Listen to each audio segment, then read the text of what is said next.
আবার বলি আল্লাহু আকবার। হযরত ওমর রাদিয়াল্লাহু তাআলা আনহু ওই যুবকের কান্না দেখে চোখে পানি আসলো। ফারুক আযম হযরত ওমর ইবনে খাত্তাব বলেন যে আল্লাহর বান্দা তুমি কেন কান্নাকাটি করো, তুমি কেন কান্নাকাটি করো, তোমাকে কে মেরেছে?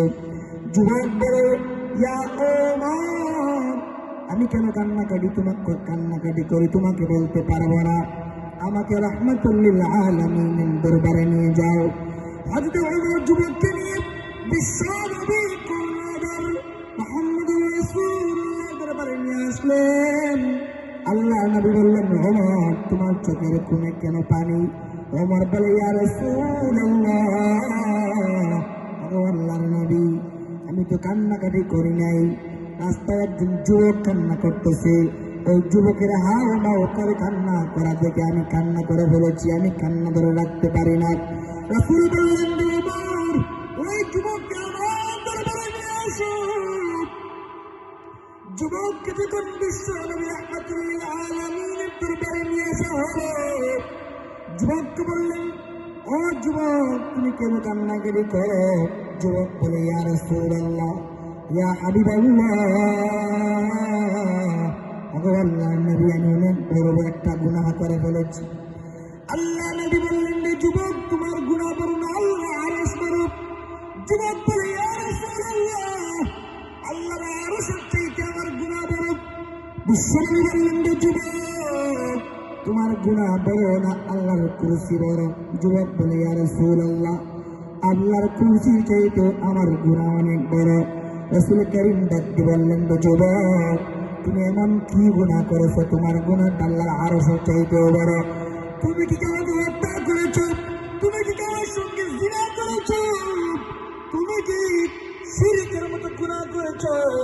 যুবক বলে ইয়া রাসূলুল্লাহ ইয়া আল্লাহ আমি আল্লাহর নবী শিরক করি নাই, কাউকে হত্যা পর্যন্ত করি নাই, আমি একটা গুনাহ করেছি, গুনাহ আপনার কাছে বলতে পারতেছি না।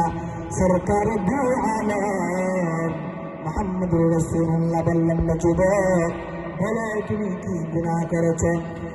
তাফসীর ইবনে কাসীরে ঘটনা আসছে আল্লাহ নবী সাহাবী ডাকতে বললেন ইয়া রাসূলুল্লাহ ইয়া হাবিবাল্লাহ আল্লাহর পয়গম্বর আমি একজন কাফন চোর, আমি কাফন চুরি করি। সরকার দু আলম নবী বললেন যে যুবক কাফন চুরি তো তোমার কোনো গুনাহ না, তুমি যেভাবে বর্ণনা দিয়েছো এইভাবে তো নয়। যুবক বলে ইয়া রাসূলুল্লাহ আমার পেশা হলো আমি কাফন চুরি করি। কয়েকদিন আগে মদিনায় একজন সুন্দরী মেয়ে ইন্তেকাল করেছে, আমি যখন ওই মহিলার কবরে খনন করলাম, ওই মহিলার কবর থেকে কাপড়টা যখন আমি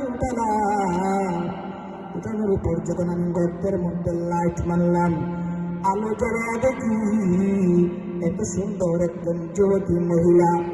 আমার কাশ দাঁড়িয়ে গেল, আমার ভিতরে সিনা করার উদ্বেগ জন্ম নিল। অভাবী এই মৃত যুবতী মহিলার সঙ্গে আমি জিনা করে ফেললাম গো নবীজি। আমি যখন জিনা করে যখন কবর থেকে উঠতে চাই, এমন সময় আমার কানের মধ্যে আওয়াজ আসতেছে, মনে হয় ওই মহিলার জবান খুলে গেছে। ওই মহিলা আমাকে বলতেছে ওরে আল্লাহর বান্দা আমার পরিবার আমাকে পবিত্র করে কাফন দাফন করিয়া আমাকে দাফন করেছি, তুই আমাকে উলঙ্গ করে দিলে কবরস্থানের লক্ষ লক্ষ মানুষের সামনে আজকে তুই আমাকে উলঙ্গ করে দিলি, আমাকে নাপাক করে দিলি। ওই নাপাক বদন নিয়া আসরের কঠিন ময়দানে আল্লাহর আদালতে আমাকে দাঁড়াতে হবে। এই বলে মহিলা আমাকে বলতেছে নবীজি। আমি যখন মহিলার আওয়াজ শুনলাম সঙ্গে সঙ্গে আমার হাত থেকে কাফনের কাপড়টা আমি কবরের মধ্যে ছেড়ে দিলাম গো নবীজি। ছেড়ে দিয়ে আপনার দরবারে আসতে চাই, কিন্তু সাহস পাই না গো নবীজি। ওমরকে পাইলাম, ওমরকে আমার গুনাহ সম্পর্কে বলতে সাহস পাইনি গো নবীজি।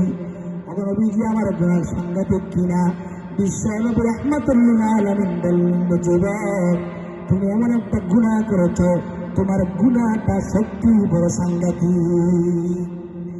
বিশ্বনবী তাকে মাফির কোন আশ্বাস দেন নেই যে আল্লাহ তোমাকে মাফ করবেন, এমন কোন আশ্বাস বিশ্বনবী দেন নাই। যখন যুবক শুনল বিশ্বনবী রাহমাতুল্লিল আলামিন বলতেছেন যে যুবক তোর গুনাহ সত্যি বড় সাংঘাতিক, তখন সঙ্গে সঙ্গে যুবক দৌড় দিল পাহাড়ের দিকে। আল্লাহু আকবার বলি, হরে মুসলমান আওয়াজ করে বলি আল্লাহু আকবার। যুবকটা সোজা পাহাড়ের দিকে দৌড় দিল, পাহাড়ের চূড়া পর্যন্ত উঠে গেল। পাহাড়ের চূড়ায় গিয়ে বলতেছে গো মালিক, ওগো আল্লাহ, পাহাড়ের চূড়া পর্যন্ত চলে আসছি, আর যদি উপরে ওঠার শক্তি থাকতো তাহলে আমি তোমার কুদরতি কদমে আমি লুটিয়ে পড়তাম গো নবীজি। ওগো আল্লাহ, তোমার কুদরতি পায়ে আমি পড়ে যেতাম গো আল্লাহ। পাহাড় থেকে আর জায়গা নাই, আর উপরে ওঠার জায়গা নাই গো আল্লাহ, আমাকে তুমি মাফ করে দাও। ওগো আল্লাহ, তোমার নবী পর্যন্ত আমাকে খাওয়া দিয়েছে, তোমার নবী পর্যন্ত আমাকে বিতাড়িত করে দিয়েছে গো মালিক, তুমি তো আমাকে বানিয়েছ, আমার তো তুমি মালিক ছাড়া আর কেউ নেই গো আল্লাহ। আল্লাহুম্মা আনতা রাব্বি লা ইলাহা ইল্লা আনতা খালাকতানি ওয়া আনা আবদুকা। ওগো আল্লাহ, তুমি আমাকে সৃষ্টি করেছো, তুমি ছাড়া তো আমার কোনো মালিক নেই। ওগো আল্লাহ, আমি ছাড়া তোমার কোনো বান্দা বান্দি আছে গো মালিক, আমি ছাড়া কোনো তোমার বান্দা বান্দি আছে। ওগো আল্লাহ, তুমি যদি আমাকে মাফ না করো অন্য বান্দা বান্দিদেরকে মাফ করবা, কিন্তু আমি তোমার দরবার ছাড়া অন্য কোথাও যাওয়ার আর জায়গা নাই, আমার তুমি মালিক ছাড়া আর কেউ নাই। ওগো আল্লাহ, আমাকে তুমি তোমার নিজের কুদরতি হাতে বানাইছো। ওগো আল্লাহ, আমার এই চেহারা তোমার কুদরতি হাত দ্বারা সৃষ্টি করেছো মালিক। ওগো আল্লাহ, আমাকে তুমি পৃথিবীর সর্বশ্রেষ্ঠ জাতি বলে আমাকে সম্বোধন করেছো, তুমি আমাকে পৃথিবীর শ্রেষ্ঠ একটা মাখলুক বানাইলা, ওই মাখলুককে কেমন করে জাহান্নামের মধ্যে বলবে গো মালিক। আল্লাহ, আমাকে মাফ করে দাও। এভাবে যুবক হাওমাও করে কান্নাকাটি করতেছি। একদিন নয়, 2 দিন নয়, 40 দিন পর্যন্ত যুবক যখন পাহাড়ের চূড়ায় কান্নাকাটি করলো, 40 দিন পর আল্লাহ পাক রব্বুল আলামিন আমার নবীর কাছে আসমান থেকে জিবরাইলকে পাঠাইয়া দিলেন, আর বললেন গো মালিক। জিবরাইলকে বললেন, জিবরাইল যাও আমার নবীকে জিজ্ঞাসা করবা পৃথিবীর সমস্ত মাখলুকদেরকে কে সৃষ্টি করেছেন। জিবরাইল আল্লাহ নবীর কাছে এসে বসলেন, বললেন আসসালাতু ওয়াসসালামু আলাইকা ইয়া রাসূলুল্লাহ। আল্লাহ নবীজি, আল্লাহ আপনাকে সালাম দিয়েছেন। 2 নম্বর রব্বুল কারীম জানায় দিচ্ছেন আপনার পৃথিবীর সমস্ত মাখলুকদেরকে সৃষ্টি করেছেন। আল্লাহ নবী বললেন যে জিবরাইল, আমাকে এবং পৃথিবীর সমস্ত মাখলুককে আল্লাহ সৃষ্টি করেছেন। জিবরাইল বললেন ইয়া রাসূলুল্লাহ, পৃথিবীর সমস্ত মাখলুকদেরকে কে রিজিক দান করেন? আল্লাহ নবী বললেন যে জিবরাইল, আমাকে এবং পৃথিবীর সমস্ত মাখলুককে আল্লাহ জাল্লা শানুহু রিজিক দান করেন। জিবরাইল বললেন ইয়া রাসূলুল্লাহ, পৃথিবীর নাফরমান বান্দাদেরকে কে মাফ করেন? আল্লাহু আকবার বলেন। তখন বিশ্বনবী বললেন, ও জিবরাইল, আমাকে এবং পৃথিবীর সমস্ত মাখলুকাতদেরকে আল্লাহ জাল্লা শানুহু মাফ করেন।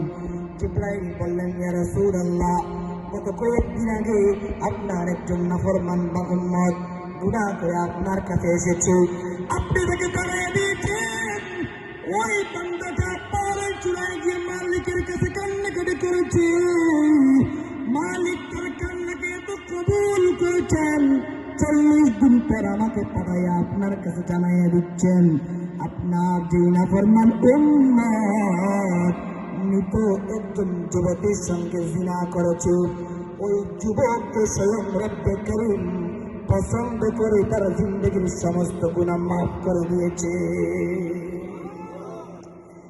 এমন মানুষকে যদি রব্বে কারীম মাফ করে দিতে পারেন, ও দরবস্তির মুসলমান, তুমি তো বনি ইসরাইলের মানুষের মতো গুনাহ করতে পারো নাই, তুমি তো এমন তাহলে তুমি কোনো মাফ চাইতে পারবা না। মালিক রাতের গভীরে একটা মাত্র ডাক দিবা। মালিক বলে, বান্দা তুই যদি আমার কাছে মাফ চাস, আমি আল্লাহ খুশি হয়ে যাই। আমি আল্লাহ চাই বান্দা আমাকে যেন ডাকে। আমার কাছে যদি বান্দা মাফ চায়, বান্দারে তুই আমাকে রাতের গভীরে একটা ঘরে দরওয়াজা বন্ধ করে, বাল বন্ধ করে, রাতের গভীরে আলো বন্ধ করে, যুবক রাতের গভীরে দরওয়াজা বন্ধ করে, একলা করে নীরবে 5 মিনিট 10 মিনিট খবরের চিন্তা করবা, মৃত্যুর চিন্তা করবা, চিন্তা করবা। আমার মতো কত যুবক আজকে অন্ধকার খবরে ঘুমিয়ে আসি। একসঙ্গে ক্লাস করলাম, একসঙ্গে স্কুলে গেলাম, আজকে আমি দুনিয়া আছি, আমার বন্ধু দুনিয়ায় নাই, অন্ধকার খবরে ঘুমন্ত আছে। এই কথা মানে মানে বাপ্পা বৃদ্ধকে বলছিলাম, কত মানুষের সঙ্গে ব্যবসা বাণিজ্য করেছ, কত মানুষের সঙ্গে উঠা বসা করেছ, কত মানুষের সঙ্গে চাষ করেছ, কত মানুষের সঙ্গে ক্ষেত করেছ। আজকে তারা নাই, আপনি দুনিয়ায় আছেন। তারা এমন দূরে না, আপনার বাড়ির পিছনে গুরুস্থানের 3 হাত মাটির নিচে তারা ঘুমিয়ে আছে। তথ্য প্রযুক্তির যুগ, আজকে মুহূর্তের ভিতরে লন্ডন আমেরিকা খবর নেওয়া যায়। এখানে বসে বসে মুহূর্তের ভিতরে পৃথিবীর প্রান্ত প্রান্ত খবর নেওয়া যায়। লন্ডনে কি হচ্ছে, আমেরিকায় কি হচ্ছে, সমস্ত কিছু খবর নেওয়া যায়। কিন্তু আমার বাড়ির পিছনে গুরুস্থানে আমার কত বন্ধু বান্ধব, আমার কোনো চার টুকরা বাবা মা, আমার ভাই বন্ধুরা, আমার বোনেরা, আমার মারা, আমার ফুফুরা, আমার ফুফারা এই অন্ধকার কবরের মধ্যে 3 হাত মাটির নিচে শুয়ে আছে, ঘুমন্ত আছে, সাহিত্য আছে। তথ্য প্রযুক্তির যুগে পৃথিবীর এমন কোন বিজ্ঞান আবিষ্কার কিছু করতে পারে না। আমার ঘরের পিছনে গুরুস্থানের 3 হাত মাটির নিচের খবরটা আমরা এখনো পর্যন্ত নেওয়ার সুযোগ পাই না, ঠিক না ঠিক? কিন্তু ওই কথা যদি আমি আপনি গভীর রাতে বাল বন্ধ করে, দরওয়াজা বন্ধ করে যদি আমি আপনি চিন্তা করতে পারি, এদের বস্তার যুবক আমার আপনার গুনাহ ছাড়ার জন্য যথেষ্ট হয়ে যাইবে। আমি আপনি রাতের গভীরে এই চিন্তা 10 মিনিট করব, 5 মিনিট করব। আমি এখন মৃত হয়ে গেলাম, আমার রূপটা বের হয়ে গেল, আমার পরিবার পরিজনের লোকেরা আমার শরীর থেকে সমস্ত কাপড়গুলা আমার কাপড়গুলা প্লেট দিয়ে আমার কাপড়গুলা সমস্ত টুকরা টুকরা করে শরীর দিয়ে কাপড় শূন্য করে ফেলবে। আমার জন্য পানির ব্যবস্থা করবে, আমার জন্য গোসলের ব্যবস্থা করে দিবে। আমাকে ঘরের ভিতরে আর রাখবে না, আমার পিঠের নিচে আর সব দিবে না। আমাকে শক্ত একটা পাকার উপর, মাটির উপর আমাকে শুয়ে ফেলবি। আমাকে ঘরের ভিতরে জায়গা দিবে। যেই সন্তানের জন্য জীবন আমি কষ্ট করলাম, যেই সন্তানের জন্য আমি সমস্ত কিছু উজাড় করে দিলাম, ওই সন্তান পর্যন্ত আমাকে ঘরের ভিতরে রাখবে না, আমাকে ঘর থেকে বাহির করে দেবে। যে আদরের স্ত্রী যে আদরের স্ত্রীকে ভালো রাখার জন্য বিদেশে গিয়ে টাকা উপার্জন করলাম, ওই আদরের স্ত্রীকে যদি বলি, ও বোন, আপনার মৃত স্বামীর সঙ্গে আপনি এক রাত কবরের মধ্যে থাকেন, আপনাদের দরবস্তের এমন কোন স্ত্রী কি আছে যে আপনাদের সঙ্গে কবরে এক রাত থাকবে? এরকম কি আছে? কথা বলার আছে? নাই। দুনিয়া স্বার্থপর,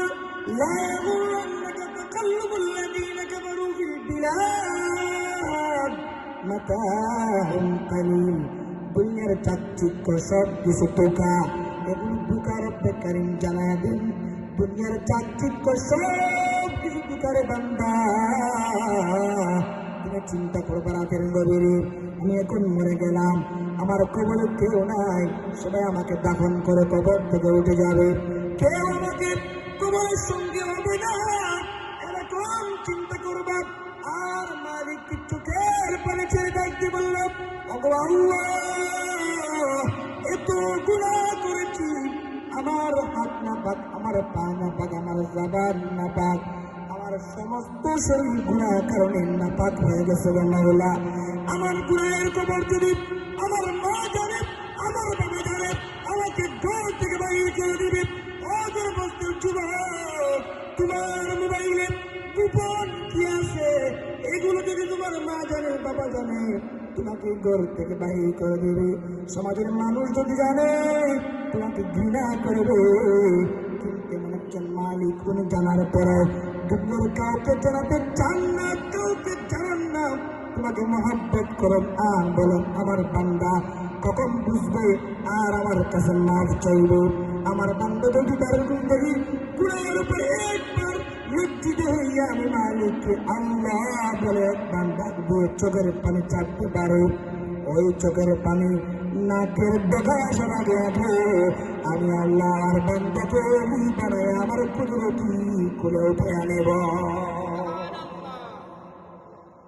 এরকম যদি চিন্তা ফিকির করতে পারেন, শুধু মৃত্যুর সময় আসবে, আসমান থেকে ফেরেশতাদের দল আপনাদের কাছে আসবেন আর বলবেন যে বান্দারা দুনিয়ার মালিকের বই নামাজ চড়স নাই, দুনিয়ার মালিকের বই রোজা চড়স নাই, দুনিয়ার মালিকের বই হারাম হালাল ছাড়া নাই, দুনিয়ায় আল্লাহর বয়ে জান্নাতের আশায় মালিকের আশায় আল্লাহর যারা মসজিদকে মহব্বত করেছে, আল্লাহর দ্বীনকে মহব্বত করেছে, ইসলামকে মহব্বত করেছে, দেশকে মহব্বত করেছে, আজকে আমি আল্লাহর পক্ষ থেকে ফেরেশতারা তোর কাছে পাঠাইয়া দিলাম। ফেরেশতারা এসে বলবে আল্লাহ তাখাফু ওয়ালা তাহজানু, বান্দার চিন্তার কোনো কারণ নাই, পেরেশানির কোনো কারণ নাই, আল্লাহর পক্ষ থেকে আমরা আসছি, আল্লাহর জান্নাত পর্যন্ত পৌঁছানোর জিম্মাদার আমরা তোমার হয়ে গেলাম। আমার দরবস্তের মুসলমানেরা, এই মসজিদ এখানে নির্মাণ হবে বিশ্বনবী রাহমাতুল্লিল আলামিন বলেন মান বানা লিল্লাহি বাইতান বানাল্লাহু লাহু বাইতান ফিল জান্নাহ, মান বানা মসজিদান বানাল্লাহু লাহু বাইতান ফিল জান্নাহ। যদি একজন মানুষ আল্লাহর একটা ঘর নির্মাণ করে, আল্লাহ পাক তাকে জান্নাতে দেওয়ার জন্য একটা ঘর নির্মাণ করেন, বলে সুবহানাল্লাহ। এজন্য এমন একটা অজপরা গ্রামে এমন একটা মসজিদ খুবই প্রয়োজন, কারণ মসজিদ আমার আপনার জন্য হাসরের কঠিন ময়দানে আমার আপনার পক্ষে আল্লাহর আদালতে সাক্ষী দিবে। মসজিদ বলবে মালিক আপনার বান্দা রাতের গভীরে তাহাজ্জুদের নামাজ পড়েছে, আপনার বান্দারা 5 ওয়াক্তের নামাজ আমার ভিতরে এসে পড়েছে, আজকে আমি মসজিদ এদের পক্ষে সুপারিশ করলাম। আল্লাহর ঘর যদি আমার আপনার পক্ষে আল্লাহর আদালতে সুপারিশ করে, আল্লাহ এই সুপারিশের বিনিময়ে আল্লাহ পাক আমাদেরকেও জান্নাতি বানায় দিতে পারেন, ঠিক না বেঠিক? এজন্য এই মসজিদে আমরা সাহায্য সহযোগিতা করব, সাহায্য সহযোগিতার হাত আমরা বাড়িয়ে দেব। আল্লাহ পাক রব্বুল আলামিন এই মসজিদকে কবুল করেন। মসজিদের যখন যা কিছু দরকার প্রয়োজন আল্লাহ তার খাজনা থেকে এগুলা পুরা করে দেন, সবাই পড়ে আমিন। এত এলাকার আপনাদের কৃতি সন্তান মাওলানা জামিল আহমদ আমার বন্ধু, একসাথে আমরা লেখাপড়া করেছি, উদীয়মান বক্তা, আল্লাহ পাক তার হায়াতের মধ্যে বরকত দান করুন এবং মেহনতি মানুষ, এবং আপনারা এলাকার মানুষদেরকে মূল্যায়ন করবেন, এলাকার আলিমদেরকে মূল্যায়ন করবেন, কারণ এগুলো হচ্ছে আপনাদের সন্তান। আজকে সমাজে দেখা যায় আমাদের এলাকায় আমাদের এলাকার আলেম যারা আছেন, এলাকার হাফিজদেরকে আমরা মূল্যায়ন করি না। এটা আমাদের কপাল পুরার বৈশিষ্ট্য, আমাদের গর্ব, আমাদের সন্তানেরা, আমাদের ভাতিজারা, আমাদের ভাই একজন হাফিজ আলেম, এগুলো আমাদের গর্ব। একজন হাফিজ